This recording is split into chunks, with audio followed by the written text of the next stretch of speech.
Hello students, welcome to law excellence IAS academy. ఇవాళ మనం October 21వ తేదీకి సంబంధించి హిందూ పేపర్లో ఉన్నటువంటి ఇంపార్టెంట్ ఆర్టికల్స్ చూద్దాం. ఇవాళ మన ఫస్ట్ ఆర్టికల్ చూడండి. గలాతియా బేలో ఉన్నటువంటి ఒక పోర్ట్ని మేజర్ పోర్టుగా కేంద్ర ప్రభుత్వం నోటిఫై చేయటం జరిగింది. మరి దీనిని కరెంట్ అఫైర్స్ కింద చదువుకుంటాము, అలాగే జాగ్రఫీలో లొకేషన్కి సంబంధించి చదువుకుంటాము, అలాగే పోర్ట్స్ వీటి గురించి ఎకానమీలో కూడా రిలేట్ చేసుకుంటాము. మరి ఇక్కడ మనం గమనిస్తే అసలు ఫస్ట్ ఆఫ్ ఆల్ గలాతియా బే అన్నటువంటిది ఎక్కడ ఉంది? అండమాన్ నికోబార్లో ఉన్నటువంటి గలాతియా బే. సో ఇది గ్రేట్ నికోబార్కి దగ్గరలో ఉంటుందన్నమాట. ఈ గలాతియా బేలో ఉన్నటువంటి పోర్ట్ని ఇప్పుడు 12th మేజర్ పోర్ట్గా సెంట్రల్ గవర్నమెంట్ అనౌన్స్ చేయటం జరిగింది.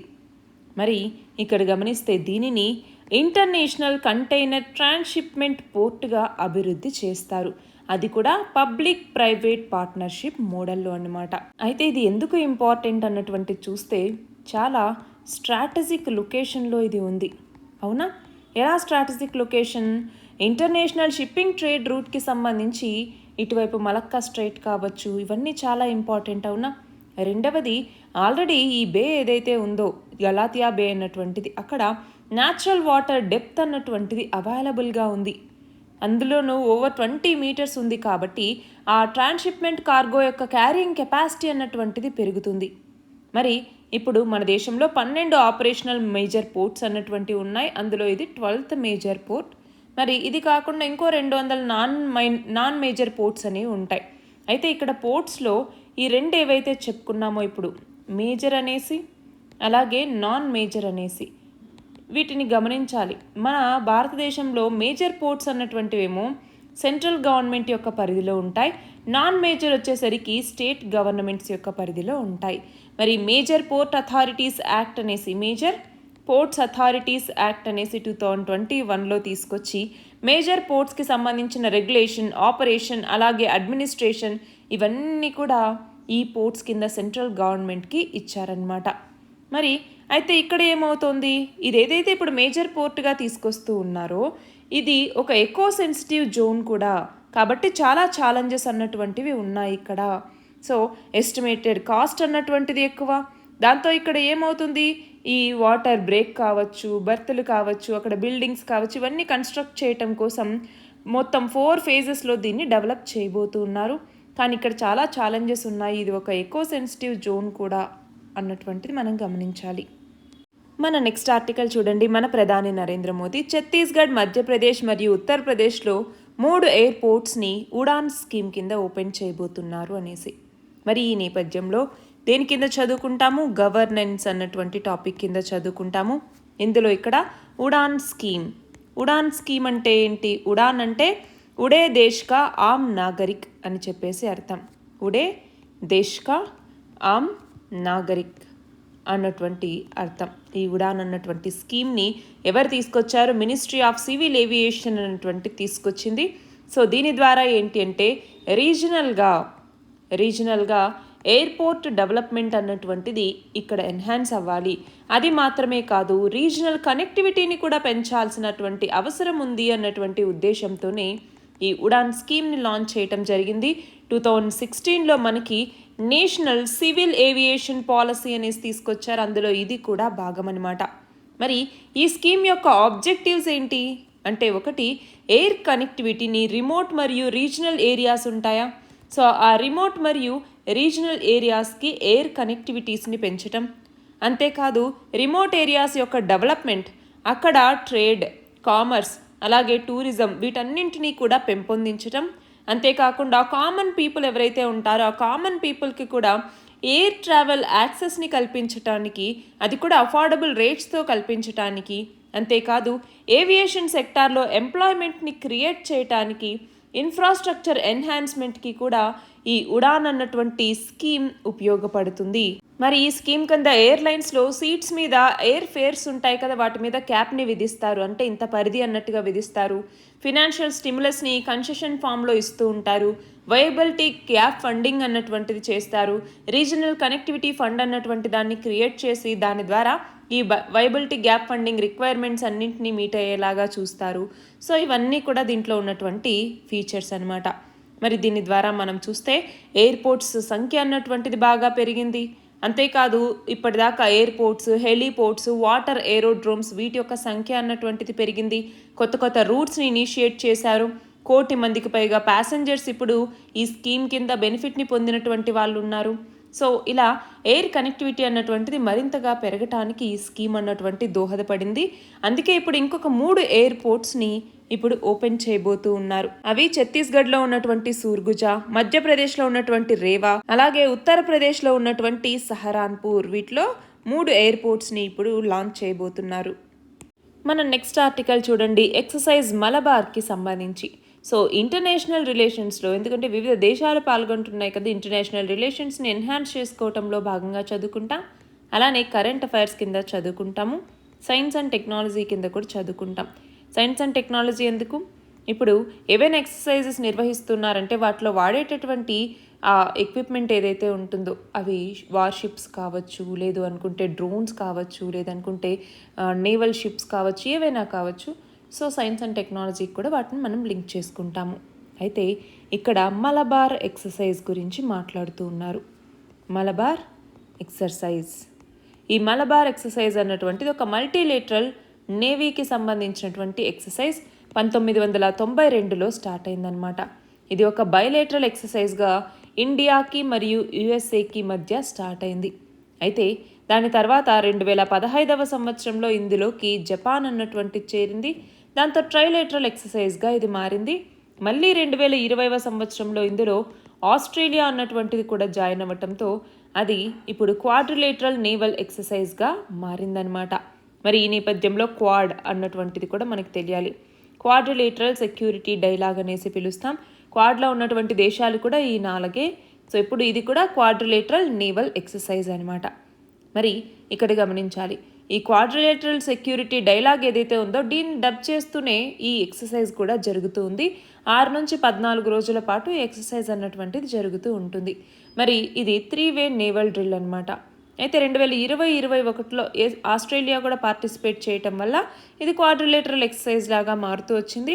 సో ఇండియన్ పసిఫిక్ ఓషన్లో ఆల్టర్నేటివ్గా ప్రతి సంవత్సరం ఈ ఎక్సర్సైజ్ అన్నటువంటిది చేస్తూ ఉంటారు. అయితే మన భారతదేశంలో 2007వ సంవత్సరంలో బే ఆఫ్ బెంగాల్లో ఫస్ట్ టైం ఈ మలబార్ ఎక్సర్సైజ్ని చేశారనమాట.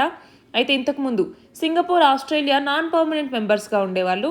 ఇప్పుడు ఆస్ట్రేలియా పర్మనెంట్ మెంబర్ అయిందనమాట. మరి ఇందులోకి వచ్చేసరికి ఫైటర్ కంబాట్ మిషన్స్ని చేపట్టడం, మ్యారిటైమ్ ఇంటర్డిక్షన్ ఆపరేషన్స్ని చేపట్టడం, ఇవన్నీ చేస్తారు. సో వీటన్నింటి ద్వారా ఇండో పసిఫిక్ రీజియన్ని ఇంక్లూజివ్గా, ఫ్రీగా, ఓపెన్గా ఉండాలి, అందులో ఉన్నటువంటి దేశాల మధ్య కోఆర్డినేషన్ అన్నటువంటిది ఉండాలి అన్నటువంటిది దీనికి ఉన్నటువంటి ముఖ్య లక్ష్యం. అలాగే ఇక్కడ చూడండి ఎక్సర్సైజ్ కకాడు అన్నటువంటిది. సో ఏంటి ఎక్సర్సైజ్ కకాడు అన్నటువంటిది మనం గమనిస్తే ఇది ఒక బయన్నియల్ ఎక్సర్సైజ్, అంటే 2 సంవత్సరాలకు ఒకసారి జరుగుతుంది. రాయల్ ఆస్ట్రేలియన్ నేవీ అన్నటువంటిది దీన్ని నిర్వహిస్తుంది. మరి ఇది వచ్చేసరికి వివిధ దేశాల మధ్య ఇటు మ్యారిటైమ్ డొమైన్లోనూ ఇటు ఎయిర్ డొమైన్లో కూడా ఇంటరాపరబిలిటీని పెంచాలి. అంతేకాదు మ్యారిటైమ్ సెక్యూరిటీ మరియు సర్వైలెన్స్కి సంబంధించి ట్రైనింగ్ ఆపర్చునిటీస్ని ప్రొవైడ్ చేయాలన్నటువంటి లక్ష్యంతో ఈ ఎక్సర్సైజ్ని చేస్తూ ఉన్నారు. అది కూడా 1993వ సంవత్సరం నుంచే చేస్తూ ఉన్నారు. మరి ఇది 2 వారాల పాటు జరిగేటటువంటి ఎక్సర్సైజ్. మరి ఇప్పుడు చూడండి, దాదాపు 3,000 మంది పర్సనల్స్ 30 దేశాల నుంచి పాల్గొంటూ ఉన్నారు. 10 దేశాల నుంచి షిప్స్ వస్తూ ఉన్నాయి. 5 దేశాల నుంచి ఎయిర్ క్రాఫ్ట్స్ అన్నటువంటివి వచ్చి ఈ నార్త్ ఆస్ట్రేలియన్ ఎక్సర్సైజ్ ఏరియాలో ఈ ఎక్సర్సైజ్ కాకడు అన్నటువంటిది జరగబోతోంది. మన నెక్స్ట్ ఆర్టికల్ చూడండి, కర్ణాటకలో ఉన్నటువంటి లింగాయత్స్కి సంబంధించిన క్యాస్ట్ సర్వే గురించి. మరి దీనిని సోషియో కల్చరల్ రిఫార్మ్స్ మూమెంట్స్లోను అలానే గవర్నమెంట్ పాలసీస్ అండ్ ఇంటర్వెన్షన్స్ అన్నటువంటి టాపిక్ కింద మనం చదువుకుంటాము. అయితే ఏమైంది, పంచమశాలి లింగాయత్స్ అన్నటువంటి వాళ్ళు లింగాయత్ కమ్యూనిటీకి సంబంధించి ఒక సబ్ క్యాస్ట్ అనమాట. కర్ణాటకలో వీళ్ళ డామినెన్స్ చాలా ఉంది. మరి వాళ్ళు ఏమంటూ ఉన్నారు, అదర్ బ్యాక్వర్డ్ క్లాసెస్ ఉంటాయా ఓబీసీ, ఈ ఓబీసీల్లో కేటగిరీ 2A కింద మమ్మల్ని చేర్చండి అన్నట్టుగా వీళ్ళు డిమాండ్ చేస్తూ ఉన్నారు. అంతేకాదు గవర్నమెంట్ కోటాలో 15% కోటా అన్నటువంటిది కావాలి గవర్నమెంట్ జాబ్స్లో, అలాగే ఎడ్యుకేషనల్ అడ్మిషన్స్లో కూడా. అంటే ఇప్పటిదాకా కర్ణాటకలో ఓబీసీ కోటాలోకి వచ్చేసరికి ఈ కేటగిరీ 3B కింద ఉన్నారు, 5% కోటా మాత్రమే ఇస్తూ ఉన్నారు. సో ఇప్పుడు కేటగిరీ 2A కిందకి మార్చాలి, 15% కోటాని గవర్నమెంట్ జాబ్స్లో ఎడ్యుకేషనల్ అడ్మిషన్స్లో ఇవ్వాలి అన్నట్టుగా అడుగుతూ ఉన్నారు. మరి ఈ నేపథ్యంలో అసలు ఎవరు ఈ పంచమశాలి లింగాయత్స్ అన్నటువంటి వాళ్ళు? పంచమశాలి లింగాయత్స్. మరి లింగాయత్స్ అఫీషియల్గా హిందూ సబ్ క్యాస్ట్ అనమాట, వీరశైవ లింగాయత్ల కిందికి వస్తారు.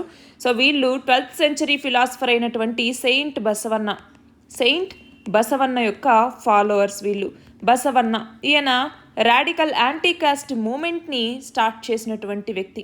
అంతేకాదు లార్డ్ శివాకి సంబంధించి ఈ ఆర్థోడాక్స్ హిందూ ప్రాక్టీసెస్ని రిజెక్ట్ చేస్తూ లార్డ్ శివాని ఎస్పెషల్గా ఒక పర్సనల్ ఎఫెక్టివ్ రిలేషన్షిప్ని గాడ్తో అలవర్చుకోవాలి అని చెప్పినటువంటి వ్యక్తి. మరి ఈ లింగాయత్ కమ్యూనిటీలో చాలా సబ్ క్యాస్ట్లు ఉన్నాయి. అందులో అగ్రికల్చరలిస్టులు ఉన్నారు, పంచమశాలీస్, వాళ్ళు లార్జెస్ట్ అనమాట. దాదాపు 70% లింగాయత్ పాపులేషన్లో వాళ్ళే ఉంటారు. అలాగే కర్ణాటక టోటల్ పాపులేషన్లో 14% వాళ్ళే ఉంటారు. అయితే ప్రస్తుతం మనం చూస్తే 2020లో మొదలైంది కేటగిరీ 2A కిందికి చేర్చండి అన్నట్టుగా. మరి కర్ణాటకలో 32% ఓబీసీ రిజర్వేషన్ అన్నటువంటిది ఉంటే దానిని 5 కేటగిరీస్గా మార్చారనమాట. అందులో కేటగిరీ 1 అనేసి, అలాగే కేటగిరీ 2A అని, కేటగిరీ 2B అని, కేటగిరీ 3A అనేసి, అలాగే కేటగిరీ 3B అనేసి ఇలా వివిధ కేటగిరీస్గా మార్చారు. అందులో కేటగిరీ 1 కింద బ్యాక్వర్డ్ క్లాసులు ఉంటారు, కేటగిరీ 2A కింద అదర్ బ్యాక్వర్డ్ క్లాసెస్ ఉంటారు, 2B కింద ముస్లిమ్స్ ఉంటారు, 3A కింద ఒక్కలిగా వీళ్ళు ఉంటారు, కేటగిరీ 3B కింద లింగాయత్స్ ఉంటారనమాట. సో ఈ లింగాయత్స్ ఎవరైతే ఉంటారో పంచమశాలి లింగాయత్స్, వాళ్ళు మమ్మల్ని కేటగిరీ 2Aలోకి మార్చండి అన్నట్టుగా ఎప్పటి నుంచో అడుగుతున్నారు. మరి ఆ నేపథ్యంలో దీనికి సంబంధించి ఒక కమిటీ కూడా ఏర్పడింది. ఏంటి ఆ కమిటీ అన్నటువంటిది?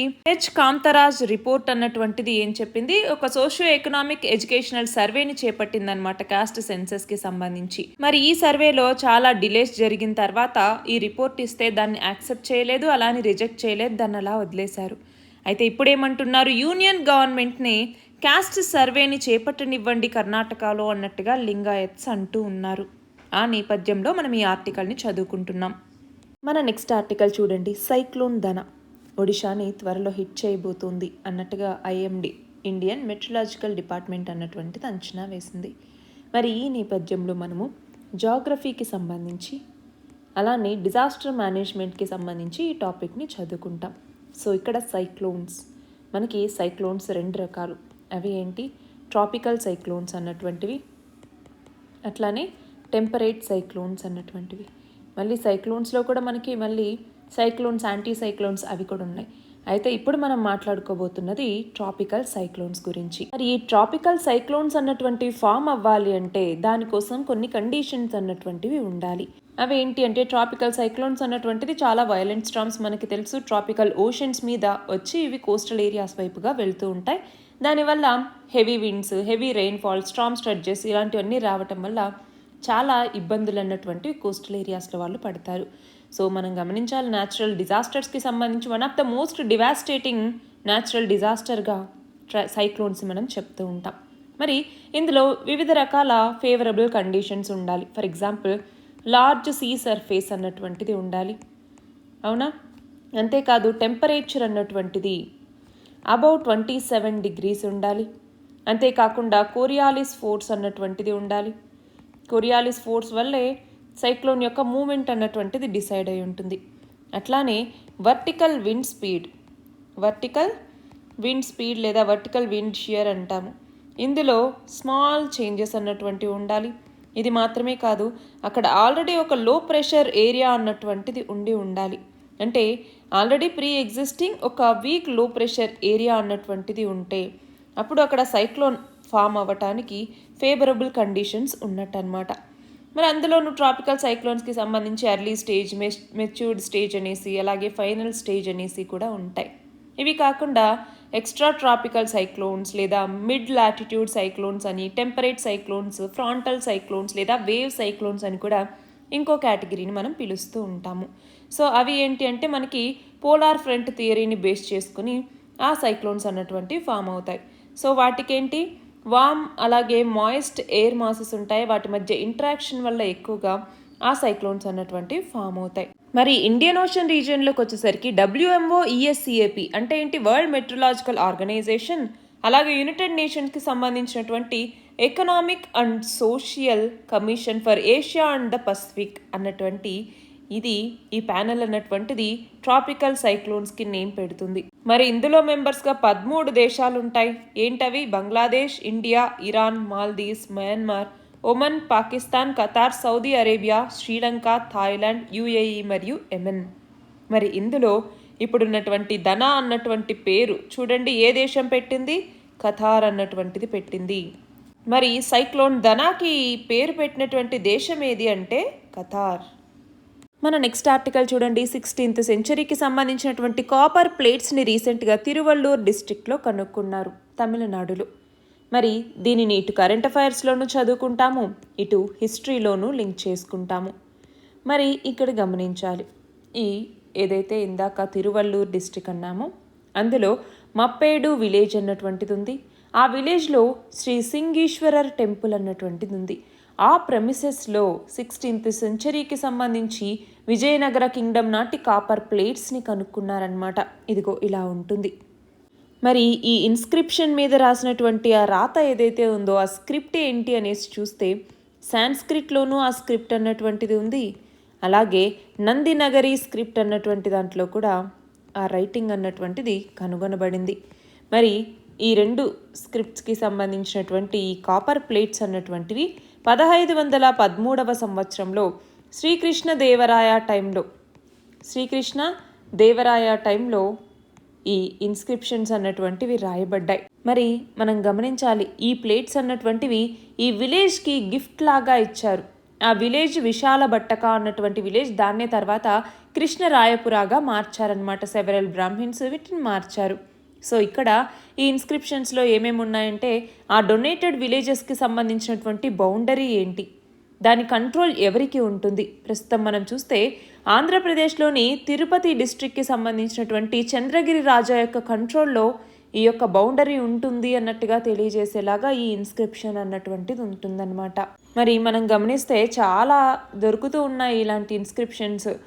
ఫర్ ఎగ్జాంపుల్ కాపర్ ప్లేట్స్ మీద కావచ్చు, లేదు అనుకుంటే రాళ్ల మీద కావచ్చు, హీరో స్టోన్స్ అంటూ ఉంటాం కదా, వీటి మీద ఇలాగా సెవెరల్ ఆర్కియలాజికల్ ఫైండింగ్స్ అన్నటువంటివి బయటపడుతూ ఉన్నాయి. సో ఇవి మనకి దేనికి ఉపయోగపడతాయి? అంతకుముందు ఎవరైతే పరిపాలన కొనసాగిస్తూ ఉండేవారో వాళ్ళకి సంబంధించి అప్పుడు పరిపాలన ఎలా జరిగేది, ఎలా ఉండేది, అప్పట్లో సొసైటీ అన్నటువంటిది ఎలా ఉండేది, వీటన్నింటిని గురించి తెలుసుకోవటానికి మనకి ఇవి ఉపయోగపడతాయి. మన నెక్స్ట్ ఆర్టికల్ చూడండి, సుప్రీంకోర్టుకి సంబంధించి. సో దీన్ని మనం పాలిటీలో చదువుకుంటాం. ఏంటి అంటే సుప్రీంకోర్టు యొక్క న్యాయమూర్తుల లైబ్రరీలో ఒక కొత్త స్టాచ్యూని ఆవిష్కరించడం జరిగింది. గాడెస్ ఆఫ్ జస్టిస్, న్యాయదేవత యొక్క విగ్రహాన్ని. మరి ఇందులో కొత్తగా ఏముంది అనుకుంటున్నారా? ఇంతకుముందు మనకున్నటువంటి న్యాయదేవత యొక్క విగ్రహానికి ఈ విగ్రహానికి చాలా తేడాలు ఉన్నాయి. ఎలాంటి తేడాలు? ఇంతకుముందు న్యాయదేవత యొక్క కళ్ళకి గంతలు ఉండేవి, కానీ ఇప్పుడు కళ్ళకి గంతల్ని తీసేశారు. రెండవది, ఇంతకుముందు ఎడమ చేతిలో ఖడ్గం ఉండేది. ఎవరైనా తప్పు చేస్తే వాళ్ళకి శిక్ష పడుతుందని చెప్పటానికి వీలుగా దాని బదులుగా ఇప్పుడు కాన్స్టిట్యూషన్ ఉంచారు. అలాగే కుడి చేతిలో ఉన్నటువంటి త్రాసు ఇంతకుముందు ఒక తక్కెడ పైకి ఒకటి కిందికి ఉండేది, కానీ ఇప్పుడు 2 సమన్యాయంగా ఉంచారు. దానివల్ల 2 పార్టీల యొక్క వాదనలు సరిగ్గా వింటున్నాను అన్నట్టుగా. అలాగే ఇంతకుముందు వెస్టర్న్ ట్రెడిషనల్ రోబ్ని ధరించినటువంటి న్యాయదేవత ఇప్పుడు చీరని ధరించి ఉంటుందన్నమాట. ఇవన్నీ కూడా ఇక్కడ మేజర్ చేంజెస్. ఎందుకని 2022 ఇండిపెండెన్స్ డే అప్పుడు ప్రధాని నరేంద్ర మోదీ పంచసూత్రాల్ని ప్రతిపాదించడం జరిగింది. ఏంటి? వాటినే పంచామృత్ అని కూడా పిలుస్తూ ఉంటారు. మరి అందులో ఒకటి వచ్చేసరికి ఏంటి అంటే కొలోనియల్ లెగసీ నుంచి, అలాగే కొలోనియల్ మైండ్ సెట్ నుంచి మనం బయటికి రావాలి అన్నటువంటిది. మరి అందులో భాగంగానే ఇప్పుడు కొలోనియల్ టైంలో తీసుకొచ్చినటువంటి న్యాయదేవత విగ్రహ రూపాన్ని ఇప్పుడు మార్చారనమాట. నెక్స్ట్ చూడండి, ఇక్కడ 2 దేశాల జ్యుడిషియరీ గురించి. అందులో ఒకటి బంగ్లాదేశ్కి సంబంధించింది అయితే 2 పాకిస్తాన్కి సంబంధించినటువంటిది. సో దీన్ని మనం కరెంట్ అఫైర్స్లో భాగంగా చదువుకుంటాం. సో ఇక్కడ బంగ్లాదేశ్ కోర్ట్ ఏం చేసింది, పార్లమెంటు ఆ దేశ జడ్జెస్ని రిమూవ్ చేయలేరు అన్నట్టుగా చెప్పటం జరిగింది. మనం చూస్తే అక్కడ సుప్రీంకోర్టు జ్యుడిషియల్ కౌన్సిల్ అన్నటువంటిది ఉంటుందన్నమాట. ఆ దేశ సుప్రీంకోర్టు జ్యుడిషియల్ కౌన్సిల్. మరి సుప్రీంకోర్టు జ్యుడిషియల్ కౌన్సిలే దానికి సంబంధించినటువంటి డెసిషన్స్ తీసుకుంటుంది, పార్లమెంట్ తీసుకోదు అన్నట్టుగా చెప్పటం జరిగింది. మరి అక్కడ 16th కాన్స్టిట్యూషనల్ అమెండ్మెంట్ యాక్ట్ అనేసి ఇంతకుముందు తీసుకొచ్చి ప్రీవియస్ ప్రధానమంత్రి ఉన్నప్పుడు ఈ అధికారాలు జడ్జెస్కి సంబంధించినటువంటి అధికారాలు ఏవైతే ఉంటాయో దాన్ని పార్లమెంట్కి ఇవ్వాలి అన్నటువంటిది ఈ 16th కాన్స్టిట్యూషనల్ అమెండ్మెంట్ చట్టం యొక్క ముఖ్య ఉద్దేశం. సో దీన్ని ఇప్పుడు కొట్టివేయటం జరిగింది. సుప్రీంకోర్టు జ్యుడిషియల్ కౌన్సిలే దీన్ని చూసుకుంటుంది అన్నట్టుగా చెప్పారనమాట. నెక్స్ట్ చూడండి, పాకిస్తాన్కి సంబంధించి ఇక్కడ ఏమైంది, 26th కాన్స్టిట్యూషనల్ అమెండ్మెంట్ బిల్ని తీసుకొచ్చారు. మరి దీని ప్రకారం చీఫ్ జస్టిస్ యొక్క టెన్యూర్ అన్నటువంటిది 3 సంవత్సరాలు మాత్రమే ఉంటుంది అన్నటువంటిది దీని యొక్క సారాంశం. సో ఈ బిల్ తీసుకొస్తే దీని ద్వారా 12 మెంబర్స్తో ఉండేటటువంటి ఒక కమిషన్ని ఏర్పాటు చేస్తారు. వాళ్ళు చీఫ్ జస్టిస్ని అపాయింట్ చేస్తారనమాట 3 సంవత్సరాల కాలానికి గాను. మరి ఇప్పుడు అసెంబ్లీలో పాస్ అయిన తర్వాత 2/3 మెజారిటీతో ఇది పాస్ అవ్వాల్సి ఉంటుంది. ఇవి ఇవాల్టి important articles. All the very best and thank you very much.